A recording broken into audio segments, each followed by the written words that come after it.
Hi friends, నమస్తే. Welcome back to our channel agro information and innovation YouTube ఛానల్కి స్వాగతం. Friends, మనం వచ్చేసి ఈరోజు వీడియోలో సాల్ట్ ప్రొడక్షన్ మనము క్షేత్రాలను మడులను మనము చూస్తూ ఉన్నాము. సో ఈ సాల్ట్ ప్రొడక్షన్ వచ్చేసి ముఖ్యంగా అక్టోబర్ నుంచి మనం వచ్చేసి జూన్ వరకు ఇది ప్రొడక్షన్ జరుగుతుంది. సో వర్షాకాలంలో ఇది అన్ సీజన్. ఎండ ఎంత ఎక్కువ ఉంటే అంత ప్రొడక్షన్ అనేది జరుగుతుంది. ఈ విధంగా ఉప్పు మడులను తయారు చేస్తారు. ఉప్పు మడులను తయారు చేసి వాటిలో నీటిని నింపుతారు నిండుగా. నీటిని నింపిన తర్వాత అవి క్రమేపీ ఇంకిపోతూ ఆవిరైతూ ఈ దశలోనే ఉప్పు అనేది మనకు ఉప్పు మడులలో తయారవుతుంది. వచ్చేసి ఉప్పు మడులు వీటిని నీటిని మనము మడుల నిండా పెడతారంట. పెట్టిన తర్వాత ఇవి ఎండ ఎక్కువగా ఉండి ఇవైతే ఇవి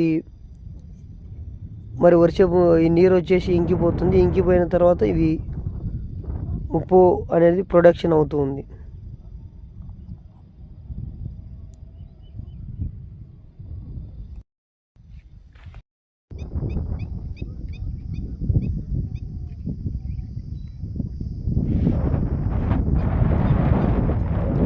సో ఫ్రెండ్స్, ఈ విధంగా మడిలో నింపినటువంటి ఆ నీటి అంతా కూడా ఇంకిపోయి లాస్ట్కి చివరికి ఈ విధంగా ఉప్పుగా తయారవుతుంది.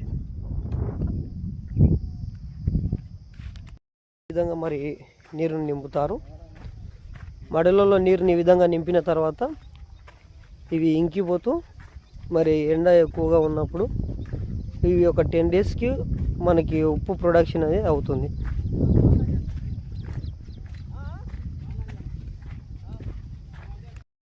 ఫ్రెండ్స్, మనం గమనించినట్లయితే ఈ విధంగా తెంతితో మొత్తం కూడా ఈ మడులన్నీ కూడా సదును చేస్తారు. మట్టిని నీట్గా సదును చేసినటువంటి తర్వాత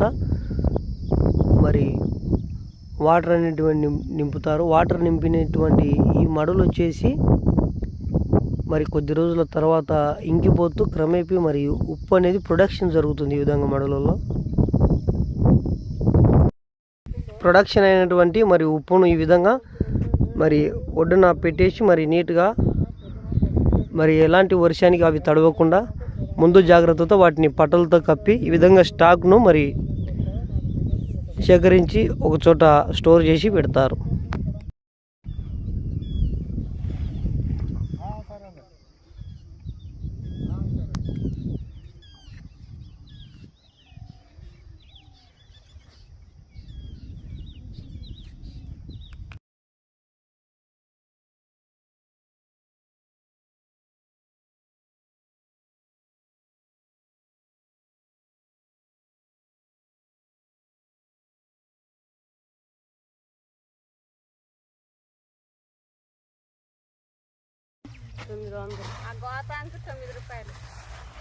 ఒక కోత ఎన్ని ఉంటాయి? 25 కేజీలు ఎన్ని ఉంటాయి ఒక ప్యాకెట్? దాంట్లో 25. ఎంత? 25కు 9 రూపాయలు. సాయంత్రానికి ఎన్ని చేస్తారు? ప్యాకెట్